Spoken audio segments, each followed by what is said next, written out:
In today's show, the Blazers get their first win of the season, bouncing back from a loss on Friday night in crunch time to crush the Pelicans on Sunday. Let's talk about how they did it and how they build on it. Welcome to Locked On Blazers. Let's get into it.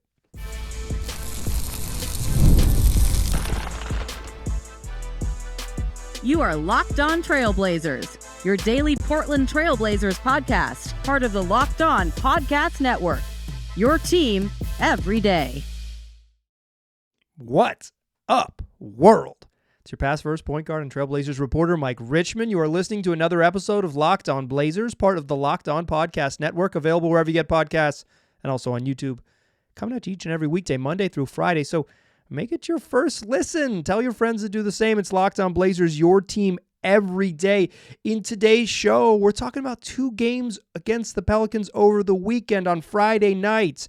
A game that came down to crunch time, and the Blazers got crunched. Didn't work out great for them. They lose 105-103. We'll talk about that one. Then we'll talk about Sunday. Bounce back victory on Sunday against those same Pelicans who had just beat them in crunch time and overcome a second half or a double-digit deficit at halftime. The Blazers come back. And they roll them in the third quarter. They turn the fourth quarter into a rout. You get 4 minutes of true garbage time with teams emptying their bench, and the Blazers dominate New Orleans. Get their first win of the season. We'll talk about what changed from game one to game two and how the Blazers can build going forward. And we'll touch on everybody in this episode, from Jeremy Grant, Anthony Simons, DeAndre Ayton, Donovan Kling, and we'll talk Scoot, we'll talk Denny. I'll try to squeeze in some nice things to say about Toumani Camara, but it's only a half-hour long show. Let's get into it.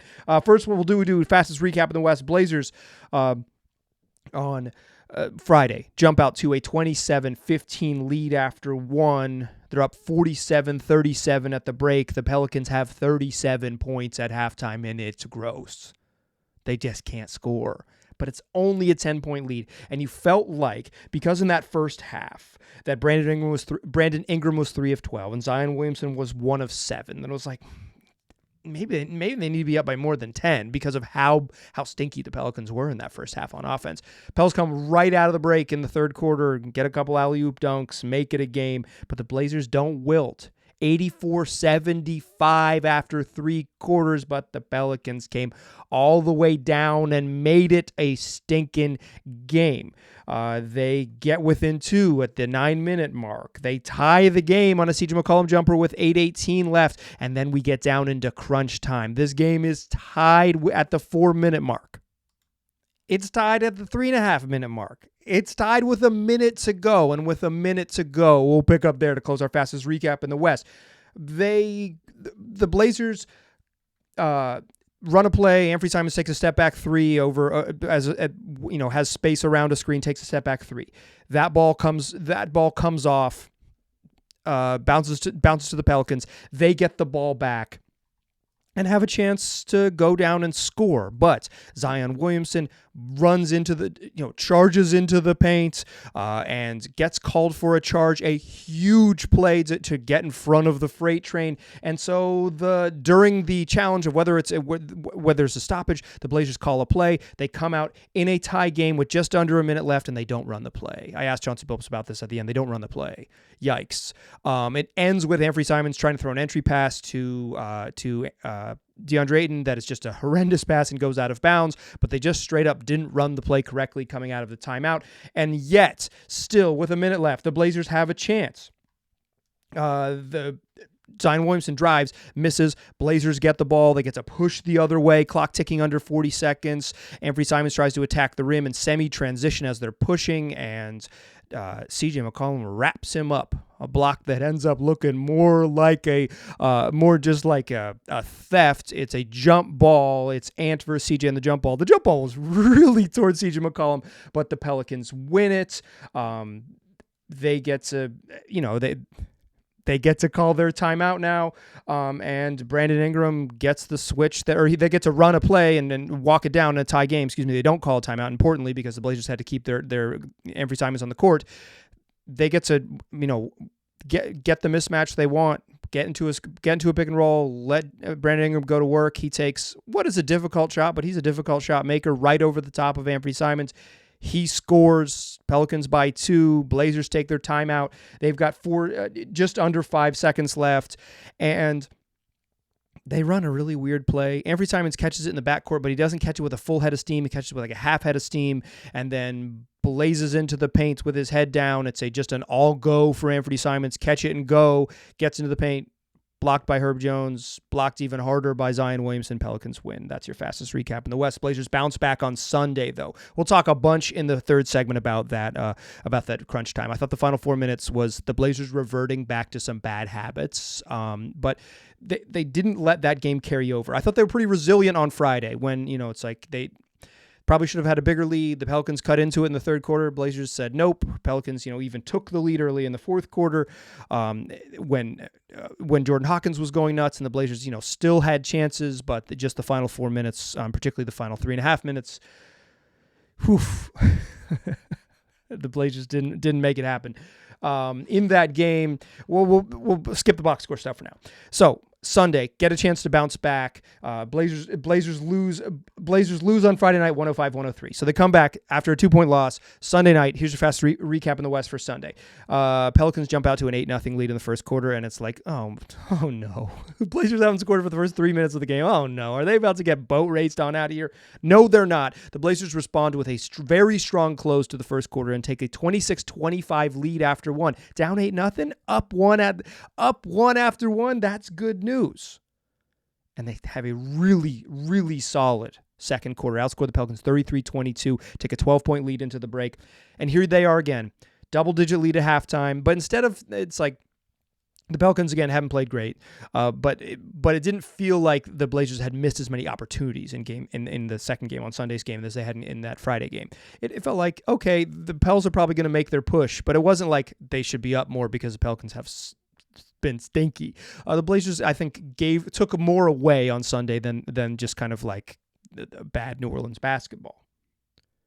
And instead of giving the game away in the third quarter and like making it so, okay, we're going to just final 8 minutes of this game are going to just be back and forth, and we're going to have to hold on for dear life, and hopefully we can win. And when you get in close games, it's obvious, it's like often a talent play, and that's not a good space for this particular Blazers team to be in. But instead, a great third quarter, a 93-77 lead after 3.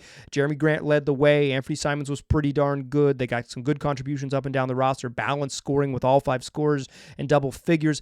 A 16-point lead at after 3 swells even higher. Blazers lead by as many as 24. And then the final 3 minutes and 43 seconds, both teams emptied their bench. Truly garbage time. 125-103. Blazers get their first win of the season. A dominant showing. So what was the difference? Well, one, it's shooting, right? Like I don't want it to be that simple. But on Friday, the Pels made 12 threes, the Blazers made 13. That's not that big of a difference. And on Sunday, the Pelicans were 8 of 29 from 3, and the Blazers were 14 of 35, plus 18 from the three-point line. It's not always that, but that is a place to start. The Blazers shot well. They shot well on Friday. They shot 37% from 3 on Friday. They shot 40% from 3 on Sunday. But it's in some ways the differential, right? And the Pelicans only took under 33s and only made 8. That's huge.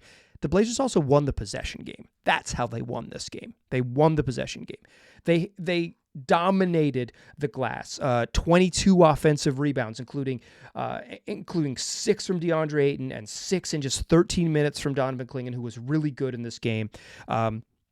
Jeremy Grant was freaking awesome on Friday night. He had 32 points and hit 8 threes, which was a career high through 3 quarters. He had the most threes he's ever made a game through 3 quarters, but he only finished with 34 points. Only had 2 in the fourth quarter because things kind of went away from the Blazers. Jeremy Grant, awesome again on Sunday. He has 28. Doesn't shoot threes like and at the same level. He made 8 on Friday. Only took 7 on Sunday. But he got himself to the free throw line. He just played a different basketball game because they were guarding him a little bit different. I'll talk about him in the second segment. They win the possession battle. Pels had one more turnover. Blazers get to the free throw line more. They were +6 at the free throw line. They were had one fewer turnover, and they were +7 in offensive rebounds. They all in all, the Blazers, because of the rebounding and because of the free throws, if you want to take those together, +8 at the free throw line. They were +13. They had 13 more shooting possessions, 5 more field goal attempts, 8 more free throws. That's possessions. You're going to win the game on possessions. If you don't give it back on turnovers, you gang rebound your misses. They shoot threes. They got themselves to the rim. They got to the free throw line, and they made it really hard on the Pelicans' 2 stars. It was mostly Denny on Zion with a lot of help from DA, and then there was some times when they would just start DA on Zion a lot in these 2 pairings, and I thought. I didn't think DeAndre Ayton was very good on Friday nights, but I thought he was much more competitive. He had huge bounce backs. Same with Anthony Simons, huge bounce back games from them who were kind of stinky on Friday. Then in the second unit, it's mostly Jabari Walker on Zion Williamson with a lot of help from Donovan Clingan showing size at the rim. That just being big at the rim. That was crucial. Toumani Camara mostly got the assignment on Brandon Ingram, and Toumani Camara made life hard on him, and neither of those guys could really get into anything of note. Brandon Ingram, 7 of 17, 0 of 3 from 3, and didn't take a free throw attempt on Sunday. That's just dominating him. That's not giving him a chance to do anything. It's just taking mid-range jumpers. You're truly suffocating him. Zion, 3 of 12. Gets himself to the free throw line, but 3 of 12 from the floor, 14 points. He was 8 of 10 at the free throw line on Sunday. They dominated him. And Ingram was 4 of 15 on Friday, and Zion was 4 of 15 on Friday, and Ingram was 8 of 20. Neither of those dudes had nice showings against the Blazers on either of those nights, but they were even better against them on Sunday. Even better, and they were attentive. I thought DeAndre Ayton and Anthony Simons had kind of, particularly DA, I thought Ant's problems were mostly on offense. He's a bad defensive player. I'm not going to hold it against him, but he was really competitive. I'm not going to hold it against him in I'm grading him on a curve is what I meant to say. I'm going to hold it against him, but I'm going to grade it on a curve. He's going to struggle on defense, his life. But I thought he was much more competitive on Sunday. I thought DeAndre Ayton was much more competitive on Sunday, and that's how you bounce back. Let's talk about those guys. Let's talk about Anthony Simons and DeAndre Ayton. Let's talk about how they're using Jeremy Grant, because I think we have seen a difference in this weekend than we saw most of last season. I think it is a very positive change. Let's talk about that and a little bit of thoughts on Scoot and Denny Avdia, and also we'll finally get into the final 4 minutes of Friday night to close the show. Join me in the second segment, won't you? First, though, let me tell you that today's show is brought to you by FanDuel.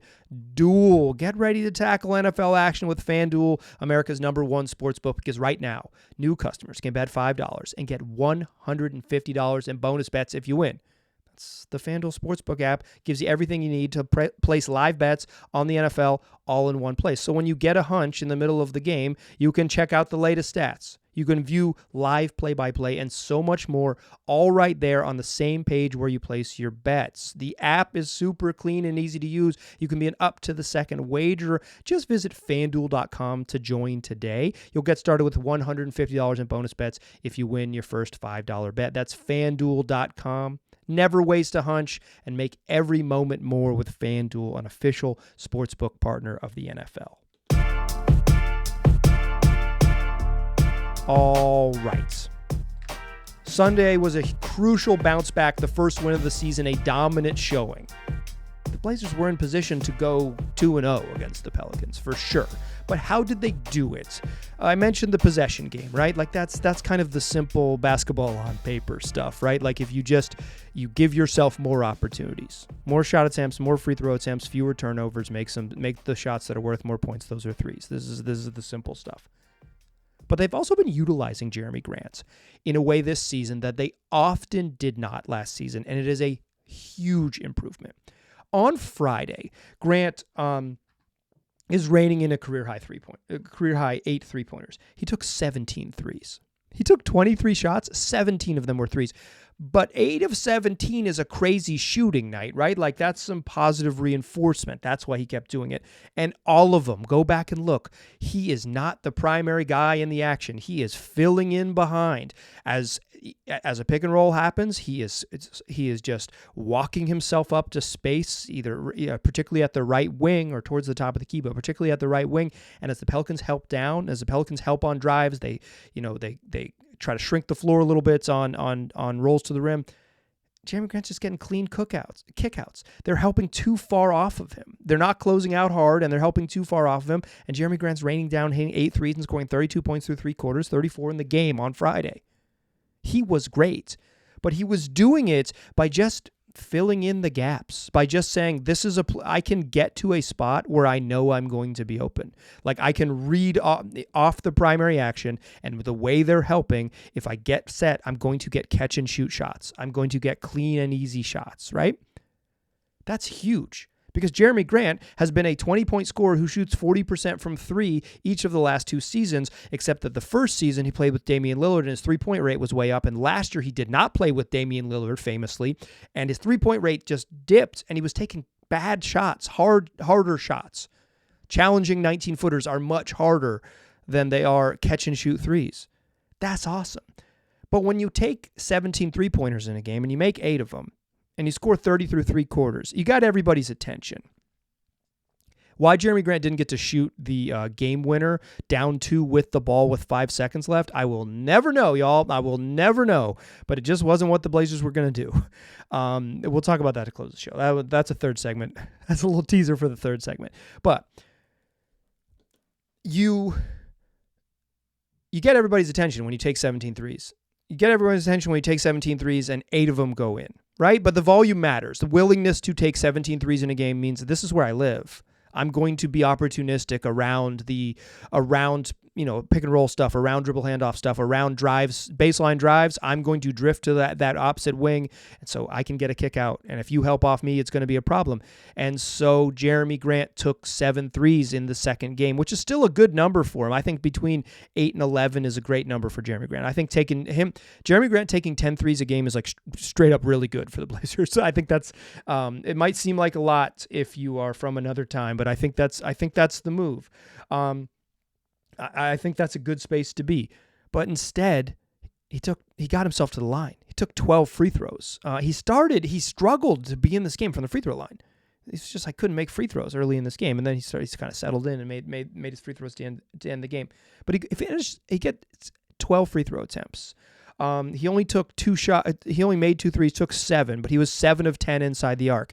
Because of how they were guarding him, he had a different shot diet. But it didn't change the way he was utilized. He was still attacking not as a dump it in and go to work Jeremy Grant. He's attacking as a guy who is reading off the primary action and to use like a basketball parlance, attacking off the catch. Shout out to Lamar Hurd. But like what that means is like Jeremy Grant is catching. He is not the primary guy on a lot of these plays. This is an action that is not run for him. It's an action to create an advantage, and then you create an advantage, spray out, find open shooters. Jeremy Grant's the open shooter. But because they were closing out harder and because they were really aware of running him off the line, Jeremy Grant drove. He drove, but he drove not from 17 feet, ISO, pivot, jab step, try to get yourself into the paint. Not catch, delay, survey, the good old days of catching and getting into that triple threat stance are done. You got to move quickly off the catch. This is 0.5 basketball in the modern league. You got to move quickly. And Jeremy Grant moved quickly because it changed. And this is a huge difference as opposed to last season when they'd run little action to let him catch and face up inside the 3-point line, or even throw it to him in the post, or let him run a pick and roll and space out and go to work. He is playing off the ball, much more akin to what his role was next to Damian Lillard his first season in Portland, when again he scored 20 points per game and shot 40% from 3. He did last year, but the efficiency wasn't there because of the shot diet and probably because of the way they utilized him.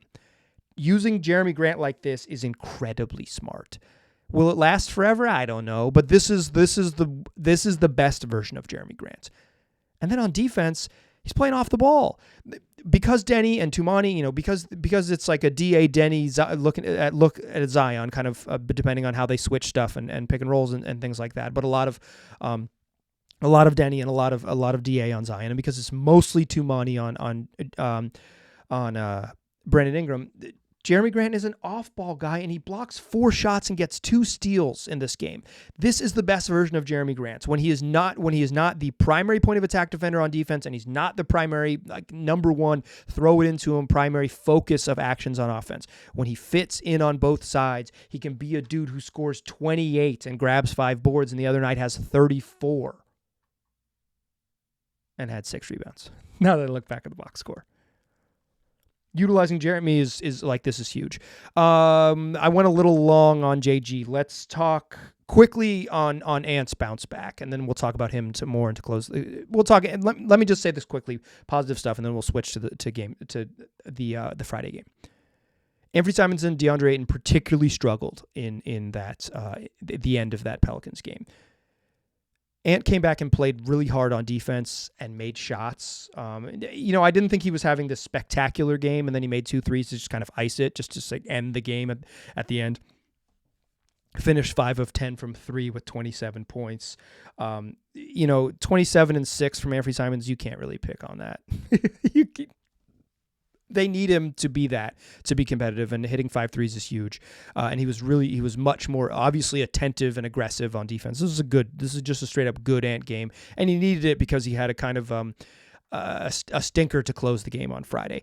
DA was this was the best game DeAndre Ayton's played all year by a lot.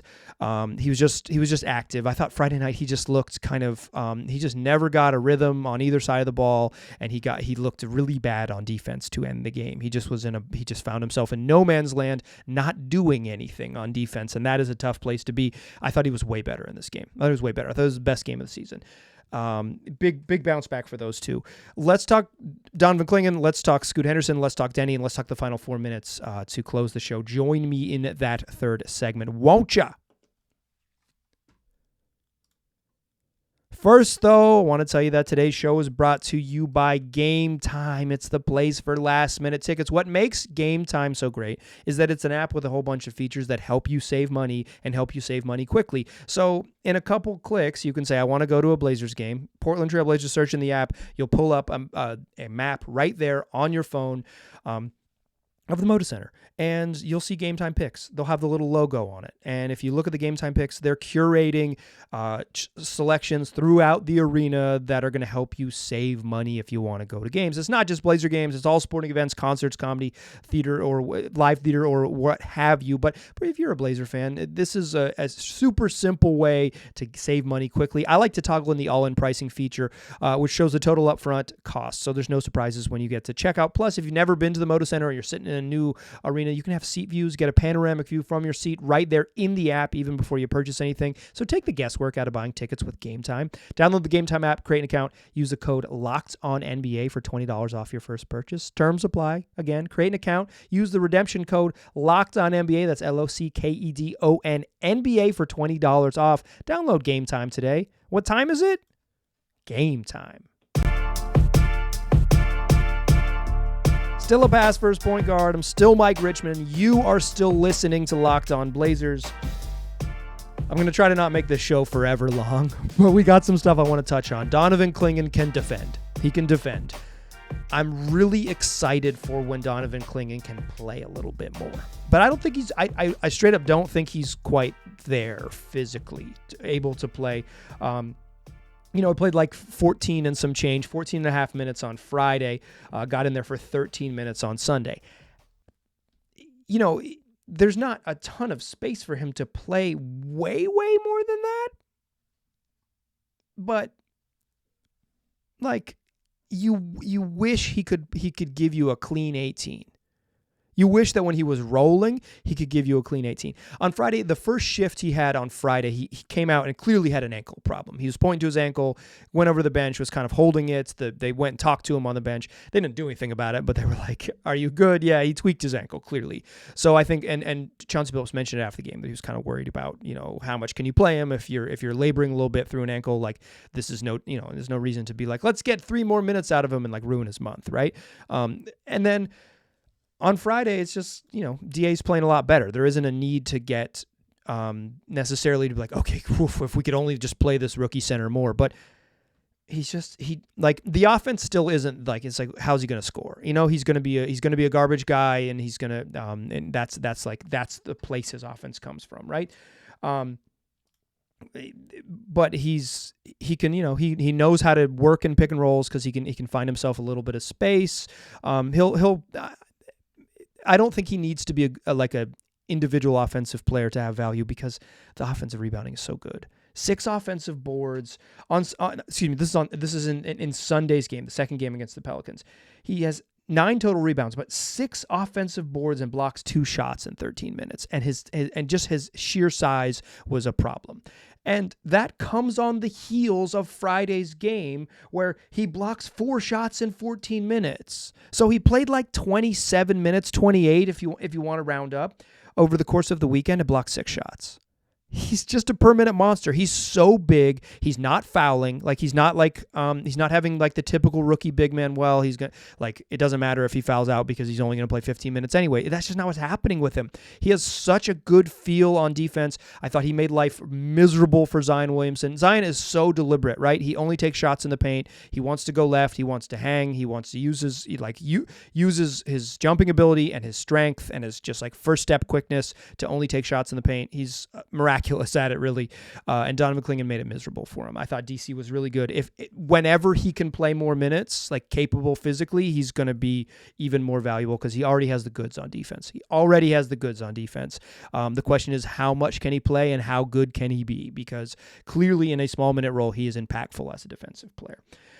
Scoot Henderson, freaking great on Friday. This was going to be a show about Scoot Henderson if it wasn't, but instead, just other stuff happened. Scoot Henderson was freaking great on Friday. He was really, really, really good. They put him in the final 4 minutes because Denny Avdia was struggling, and they needed more offense and just like players who were playing a little better on the court. And Scoot made his shots. Like, he got to the rim. He got to his right hand in transition. He attacked hard into the paint, like strong with purpose into the paint. On Friday night into contact. He's still making the right reads as a passer. Like, the playmaking stuff is still there. But for him, it's about scoring. Like, the thing that is going to allow him to be a good NBA player is how does his own individual offense. It's like, you can't be like, well, he can kind of pass, but he can't shoot at all. Can't shoot at all, can't play. Like, he has to be able to score some way to play. And on Friday, he was so good. It's one of the best games of his career. It really was, in terms of playing with a purpose, playing under control, playing at multiple speeds, being aggressive but not reckless. Just the skill of finishing, some reverse layups, some high bankers in transition, bouncing off a defender and scoring in the paint, off the glass. Like, he was darn good. He really was. He was darn good. He made all of his twos. He still had some turnovers, including one late, but he's 6 assists and 15 points on Friday night. Scoot was really good. One of the best games of his career. Really, really good. And then he just had a stinker on Sunday. It's not like that he can't do anything out there, and I don't mean to paint it as like he can't do anything out there. If you just look at his raw plus minus, which I know people love to do, it's pretty good, right? But the Blazers won this game by 22 points, and Scoot Henderson's plus minus was 20, which means he participated in the game. That's what that indicates, that he was a participant in the game. But he finished with 9 points and 7 assists. He's just 2 of 12 from the floor. The 1 of 8 inside the arc. Like, the shooting just wasn't there. That's a problem for him. They are doing something different with Scoot after game 1 in the next 2 games that I think is really beneficial. This goes back to how they're using Jeremy Grant. The first sub is not Anfernee Simons goes to the bench. The first sub when Scoot comes in is JG goes to the bench. And so Ant and Scoot play together a little bit to begin in the first quarter. And then as they bring the bench back in, they eventually bring Jeremy Grant to play back in. So you have a real shooter on that second unit and not two. And not enough spacing and two little guys, or bring back, try to play him like with Denny. They bring back their best shooter along with Jabari Walker, who has come into the rotation, leapfrog Ryan Rupert, who is just a game one experiment. Jabari Walker is better than Rupert right now. He deserves to play. He was good in these games. He's competitive. He has his own limitations, but he guarded Zion pretty effectively, or at least made it tougher enough on him. But JG with that second unit gives Scoot a little more functionality, and I like that. But Scoot's not playing with like a total second unit because he's coming in early enough in the game to play with the starters as well. He just wasn't that good on Sunday. He wasn't that good. It's fine. They're still figuring out with him. They're still figuring out, and some of it is him, right? It's skill stuff. The challenge for Scoot Henderson can he be consistently focused on taking good shots and generating quality shots with how he attacks the rim? Is he out of control, or can he get his feet under him and kind of be in control when he attacks the rim? Denny Avdia, really quickly, because I have gone too long and I do want to talk about the final 4 minutes of this game. Denny's offense just isn't there yet. New team, didn't miss the first game of preseason, playing limited minutes in others. Like, he looks like a dude who doesn't, some of it is just, again, shot very well, but he's kind of like where he fits in on offense. I think it's still a struggle for him. His offense just haven't been there. 3 games, but all the other stuff that Denny does, the defense has been good. The playmaking has been good. But more concerning for me than shooting, because who knows? Denny is maybe not maybe the shooting last year is above what he's going to be able to get to this year. But the finishing hasn't been there. He hasn't made twos at a high level, hasn't finished at the rim at a high level. He's an elite finisher for his career. Like, the numbers suggest he's very, very good finishing, particularly in transition. I think he'll get there, but it hasn't been there yet. Okay, quickly on the final 4 minutes of Friday night. So this game is tied, right? This game is tied in the final 4 minutes. It is an opportunity, I think, in these close games to learn about what a group is, right? How are they, when it comes to winning time, what is their process? Maybe not what is the outcome necessarily, but like, what is the process? How do you get it? How do you go about generating the looks when it's time to win the game? And the answer in the first clutch game of the season on Friday night against Pelicans was Anfernee Simons or nothing else. So I mentioned in the opening part of this show is that, like, they had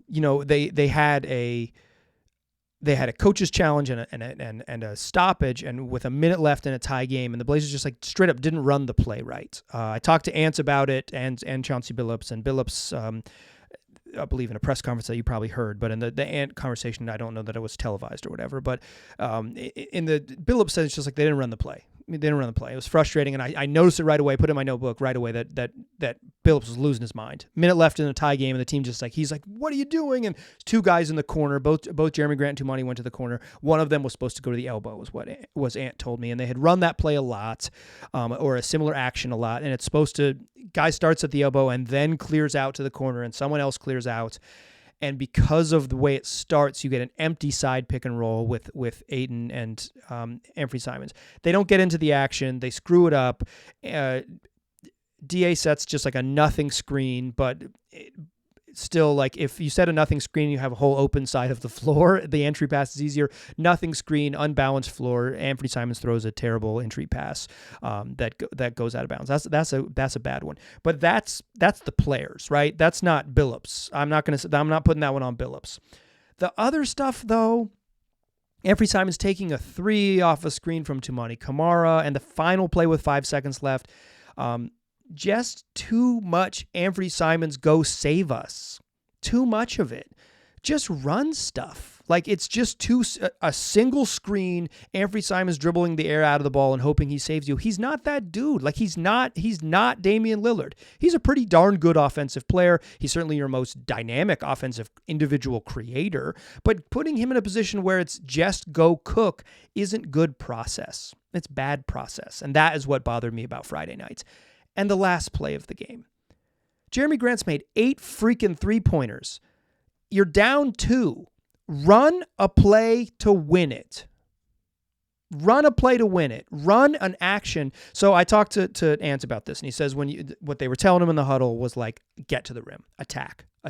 Go put your head down and attack. Like, go make a play, and go make a play by being aggressive. So they weren't telling him to hunt a pull-up. And he said, when he catches it, there's 2 reads. You kind of figure out where Herb Jones, who's guarding him, is going to be. And Herb Jones is an excellent defender. And it's like, if Herb gives you a little too much space, you can pull up. But if he doesn't, just try to get as deep as possible and score. And Ant said, like, with that much time left, you probably can't get into the paint and then kick out. Once you make the decision to get downhill, you got to go. So basically, the final play of the game is a 1-read, just go for it play from Anthony Simons. I hate that. I hate it. I do think it's important in some of these situations to be simple, right? You don't want 6 different screens and 3 passes and all this timing, right? But I would have rather them see them go for a 3. I would rather see them have an option where Jeremy Grant gets to shoot a jump shot. Jeremy Grant, he of the 8 made threes, hadn't made one in the fourth quarter, but like he of the 8 made threes in the first 3 quarters gets a chance just to win the game and shoot it to win. I wish, even if you're going to go to Anthony Simons and let him cook, that it's a play that allows him to take a jump shot to win the game and not do something Ant isn't even good at, which is drive to the rim and try to score creatively. He's not a come out of a crowd crazy layup type of scorer. He's a funky hook shot guy when he gets down that low, and a funky hook shot is a pretty hard one to do with a crowded paint waiting there for you, and that's what you're going to get with 4 seconds left. I didn't love it. And before you get to the 4 seconds, just a lot of Anthony Simons, a lot of single action Anthony Simons go to work stuff in the final 4 minutes. I really hope the next time the Blazers play a game that gets to crunch time, they are more creative and they have a process that involves more playmakers and more things for defenses to have to consider. NBA offenses often in the final 90 seconds of games say go cook. And there's going to be times when go cook is the play, and there's going to be times when go cook is the thing that Anthony Simons bails the Blazers out at, right? But for this team that doesn't have elite talent, pretending that you have, like, running an approach that says Anthony Simons will bail us out is a doomed prospect to begin with. And, of course, it didn't work out great. The losses don't matter. I'm not super worried about the loss itself on Friday. I thought the process in the final 4 minutes left something to be desired. I did indeed go long on this show. Guess what? Come back tomorrow. We will do more of it. Blazers play the Kings on Monday. Then they play the Clippers on Wednesday. First road trip of the season, back Friday against Oklahoma City. But it's a second night of a back-to-back in Sacramento against the Kings, who just lost to the Lakers. Should be a good one. You know where to find the recap of that one right here on this program. Tell your friends about it. I appreciate you listening. I'll talk to you soon.